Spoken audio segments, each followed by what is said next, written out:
Саламатсыздар ма балалар? Бүгін математикадан 3-ші сынып 60-ші сабақты өтеміз. Сабақтың тақырыбы есептер шығару және шамаларға амалдар қолдану.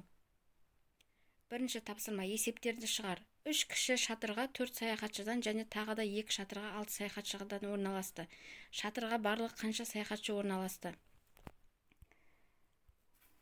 Бірінші есеп. Шатырға барлығы 24 саяхатшы орналасты. Екінші: бір дәптер 9 теңге тұрады. Осындай 7 дәптер қанша теңге тұрады? 7 дәптер 63 теңге тұрады.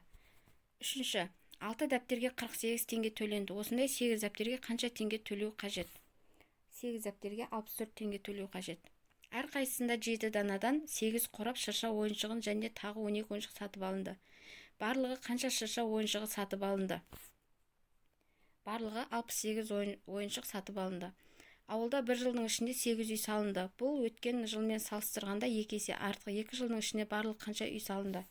2 жылда 12 үй салынып бітті. Дәптерге мұқият жазамыз. Келесі: тіктөртбұрыштың ені ұзындығынан 2 есе кем. Ауданы мен периметрін тап. Енді бұл жерде біз бірінші бұның мәнін тауып аламыз. Ол үшін А-ның орнына мына сандарды қойып шығамыз. 6-ны 3-ке бөлеміз, 6-ны 2-ке бөлеміз, 3 см шығады. 6-ны 4-ке бөлеміз, 4-ті 2-ке бөлеміз, 2 см шығады. 8-ді 2-ке бөлеміз, 4 см шығады. Біздің бұның мәні табылды. Енді периметрін табу үшін 6-ны 3-ке қосамыз да 2-ге көбейтеміз. Периметр табу үшін. Сол кезде 18 см шығады.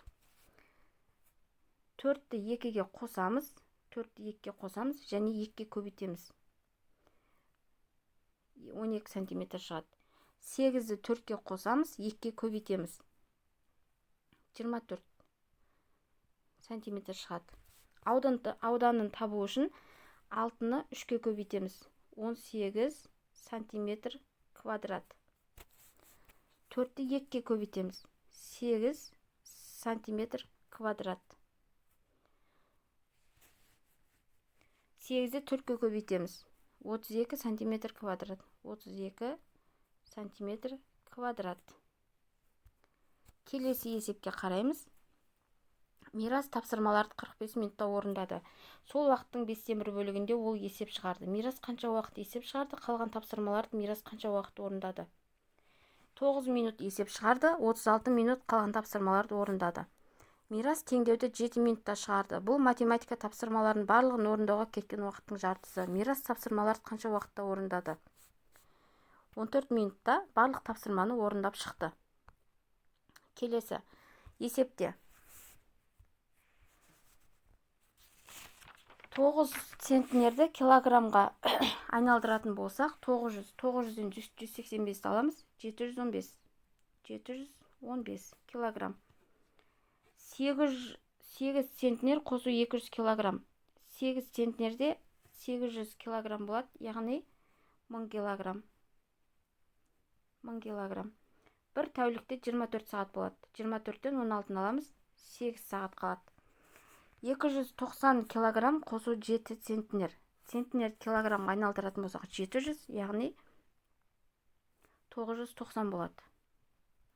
Мәні 990. 7 центнер килограммға айналдырамыз, одан 650-ді аламыз, 50 килограмм.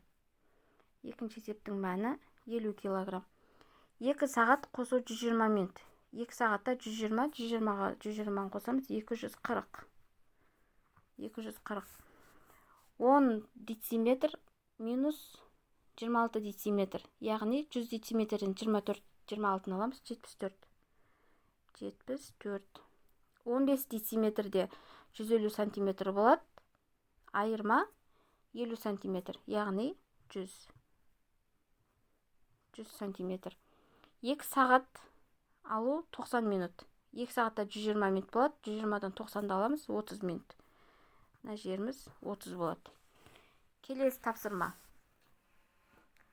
Бұл жерде центнерді килограммға айналдырамыз. Сол кезде мына жеріміз 140, 630, яғни 770 шығады.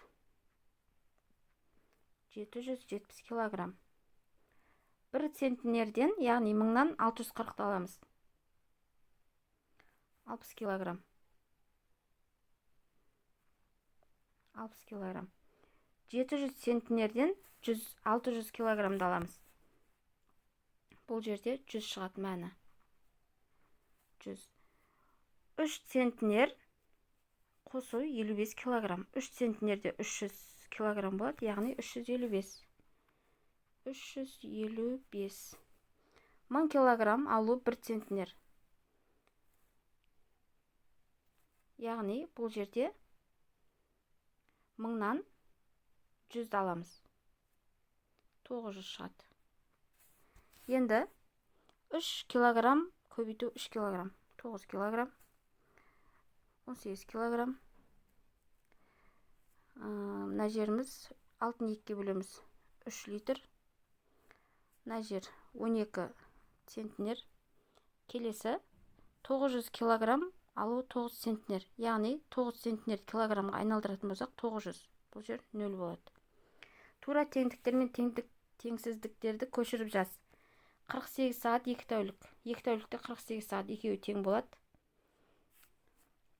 2 тәулік 5 сағат 49 сағат. 2 тәулікте 48, 48-де 5 тосын, яғни мынауымыз үлкен болады. 90 минут 1 сағат үлкен болады. 26 сағат 1 тәулік. Мынауымыз дұрыс. 180 минут 3 сағат. Дұрыс. 1 сағат 10 минут. 60-90. Мына жерде 210 минутымыз көп болады.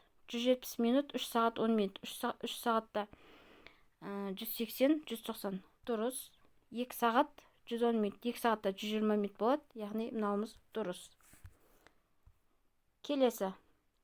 Бұл саяжай жерінің планы. Осы жердің периметрін және үй мен хауыздың аудан есепте.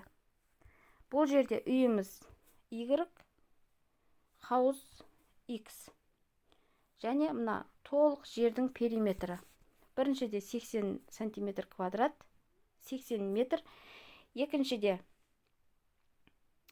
хауыздың ауданы 6 метр квадрат, үйдің ауданы 20 сантиметр квадрат, 20 метр квадрат. Екіншіде периметрі 60 метр.